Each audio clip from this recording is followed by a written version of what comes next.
Charlotte Diati Aoudan est désormais la présidente de la branche féminine du FOLU, Forum des leaders unis. Entre autres missions, la promotion de la cohésion sociale et l'autonomisation de la femme. Des défis certes difficiles, mais pas impossibles, selon la présidente des femmes du FOLU. Je compte sur chacune de vous, car nous savons que si les femmes sont autonomes, notre société se portera bien grâce au soutien qu'elles apportent à leurs époux et enfants. Cadre de rencontres et d'échanges, le Forum des leaders unis se veut une plateforme de promotion des idéaux de paix et de développement prônés par le président Alassane Ouattara. Au niveau d'Abobo, le FOLU comprend 50 superviseurs avec plus de 300 délégués coordinateurs. Le forum dispose d'une série de réflexions pluridimensionnelles comprenant 11 personnes. L'invité spécial de cette investiture, le ministre d'État, ministre de la Défense Ahmed Bakayoko, s'engage à accompagner la présidente nouvellement investie dans la réussite de sa mission, qui est celle de l'autonomisation des femmes. Le premier magistrat de la commune d'Abobo a également invité les femmes de sa commune à se mettre en association pour bénéficier des fonds de la municipalité. Parce qu'au niveau de la mairie, nous avons dégagé une enveloppe de 100 millions de francs CFA pour aider les femmes. Mais ces 100 millions, on ne va pas aller rencontrer les femmes dans la rue et leur distribuer. C'est par le biais d'associations crédibles qui rassemblent les femmes, qui forment les femmes, qui les aident à entreprendre, que nous allons aider toutes les femmes d'Abobo. Quand vous êtes organisés, les pouvoirs publics ont plus de facilité pour vous faire avancer. Créé en 2015, le Forum des leaders unis, FOLU, regroupe les leaders des associations de la société civile. Il est implanté sur l'étendue du territoire.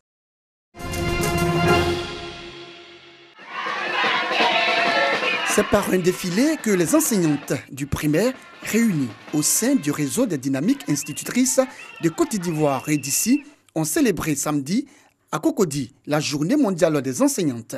Cette journée célébrée tous les 5 octobre dans le monde entier a été l'occasion pour les maîtresses venues de plusieurs horizons du pays de déstresser et de prendre une part active aux assises de leur mouvement, dont la sortie officielle s'était faite le 2 août dernier à Yamoussoukro. L'objectif de cette journée, c'était de rendre hommage à la femme institutrice que nous sommes, en particulier, mais en général, rendre hommage à l'enseignant dans le monde entier. Panel autour du thème « L'impact de la formation à distance sur la performance pédagogique » car IFDEM et UNESCO CEFIT. Exposé des partenaires sur l'importance de l'utilisation du net et la place des assurances dans la vie de la citoyenne ont meublé le programme. Ce que nous voulons, c'est de montrer que nous sommes des femmes, certes, mais nous sommes des femmes qui nous engageons pour l'éducation de nos enfants. Nous engageons à assurer une éducation de qualité et de valeur pour nos enfants, pour que demain, ils aient des acquis pour intégrer le tissu social. Pour le représentant du maire de Cocody, cette cérémonie revêt un caractère spécial vu le choix de sa cité. Cocody reste une commune d'élite où nous avons les grandes universités, les grandes écoles. Donc c'est une commune par excellence de formation et de connaissances. Donc quand une telle manifestation est organisée, ça ne peut être que la joie du maire et de son conseil municipal. Le RED d'ici a vu le jour le 19 juillet 2018 et compte plus de 12 000 membres.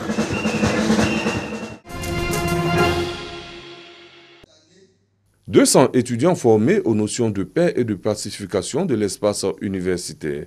C'était à l'occasion de la 3e édition de la Journée nationale de la non-violence en milieu universitaire, célébrée à Boaké. Les étudiants ont été exhortés à être des ambassadeurs de paix. La non-violence en milieu universitaire pour construire la paix au quotidien était le thème central de cette journée. Il était impérieux de trouver les solutions pour un véritable changement de mentalité afin d'inciter tous les acteurs du système d'enseignement supérieur à demeurer responsables et solidaires dans la préservation de la paix et la consolidation de l'unité. Accueillant la cérémonie, professeur Michel Kodjo, vice-président de l'université Alassane Ouattara, se réjouit du choix de son institution. Il a exhorté les étudiants à s'engager à faire des universités et grandes écoles des espaces de non-violence. Nous exhortons tous les acteurs de la communauté universitaire à faire de la paix un style de vie. Des responsables de différents syndicats d'étudiants se sont donné la main. Un acte d'engagement à recourir à des méthodes de non-violence pour exprimer leurs revendications. Nous-mêmes étudiants, nous prenons les initiatives d'organiser des activités qui parlent de la non-violence. Parce que nous sommes conscients qu'on ne peut que étudier et évoluer dans la paix. Nous sommes en train de nous engager à accompagner le ministère de l'Enseignement supérieur pour la bonne tenue de ce projet. La journée nationale de la non-violence en milieu universitaire a été décrétée le 23 avril 2013 en Conseil des ministres. À Bouaké, plusieurs activités et conférences ont meublé cette célébration. Japon, ville de Nagoya, s'ouvre la conférence mondiale sur la paix 2019. Une initiative de Dr Ak Ja-Han Moon, cofondatrice de la Fédération universelle pour la paix. 700 personnes venues de tous les continents, notamment de l'Afrique et de l'Amérique, pour manifester leur attachement à la paix. Peace is very important. La paix est très importante, d'abord pour moi personnellement, ensuite pour chacun d'entre nous. Si nous comprenons le sens de la paix de cette façon, la paix universelle que veut l'UPF va être possible. L'objectif de tous ces sommets, c'est d'inviter les acteurs principaux comme les députés, les chefs d'État, les politiciens, les religieux, pour pouvoir vraiment parler de paix. Attachée à la paix dans le monde et à l'idéal de coopération et de coprospérité, la Fédération universelle pour la paix veut faire baisser la tension entre la Corée du Sud et le Japon, voire réconcilier les deux Corées. Dans ce combat, cette fédération bénéficie du soutien des leaders de nombreux pays, notamment des Américains. Nous devons être prêts à payer le prix, à prendre toutes nos responsabilités pour que nous puissions bâtir un monde de paix et je vous souhaite plein succès. En tant que mère de l'humanité, je voudrais dire ceci. Travaillons ensemble pour résoudre les problèmes de ce monde. Nous devons servir Dieu comme notre Père céleste.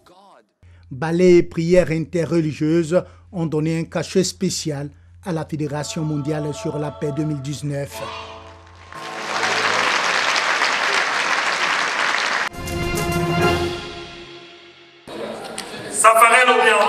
Il est le grand vainqueur de l'édition 2019 du prix international des musiques urbaines et du coupé décalé.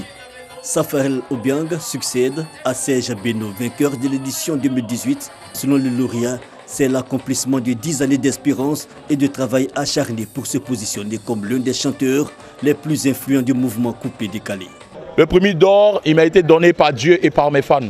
Aujourd'hui, je suis très heureux. Vous allez voir plein de sons de Safarel, juste pour faire danser. L'artiste a également reçu le prix catégoriel du meilleur artiste coupé décalé de l'année. Premier d'or, mais aussi plus d'une trentaine de distinctions. Magic Diesel, meilleur artiste Zouglou, Tour de Garde, meilleur artiste Afrobeat et Nestor David, meilleur artiste chantre, entre autres. C'est une manière de reconnaître que la musique chrétienne a sa place en Côte d'Ivoire. Et vous savez, nous éduquons, nous consolons, nous apportons la foi par nos chants, par nos messages. Ça nous fait vraiment plaisir, on est vraiment très heureux. On aimerait dédier tout ce moment à toutes ces personnes qui nous aiment et qui nous soutiennent. Il faut une certaine émulation au sein des artistes. Nous, on contribue à cela. Il y a des jeunes qui montent, il faut les encourager. Instant hommage, un clin d'œil à Aïcha Koné. La diva de la musique ivoirienne, Aïcha Koné, a reçu un prix spécial pour sa contribution au rayonnement de la musique ivoirienne. Une réponse à la maxime, célébrer l'artiste de son vivant. À la RTI, je dis merci. C'est là où j'ai fait mes premières armes. C'est la télévision, l'orchestre de la télévision qui m'a formé. S'il y a un fruit aujourd'hui à bénéficier, ça revient à tout le monde, surtout à la télévision ivoirienne. Cette 4e édition a également vu la distinction d'artistes de la sous-région, en l'occurrence l'artiste camerounais ténor et le malien Sidiki Diabaté respectivement, meilleur artiste francophone de l'Afrique centrale et de l'Afrique de l'Ouest. Le grand vainqueur de ce prix MUD en 2019 repart avec une villa offerte par les organisateurs. Cette cérémonie a également été marquée par un hommage à Didier Arafat, icône du coupé décalé décédé le 12 août dernier. Une villa a même été promise à Rafna, fille benjamine de l'artiste.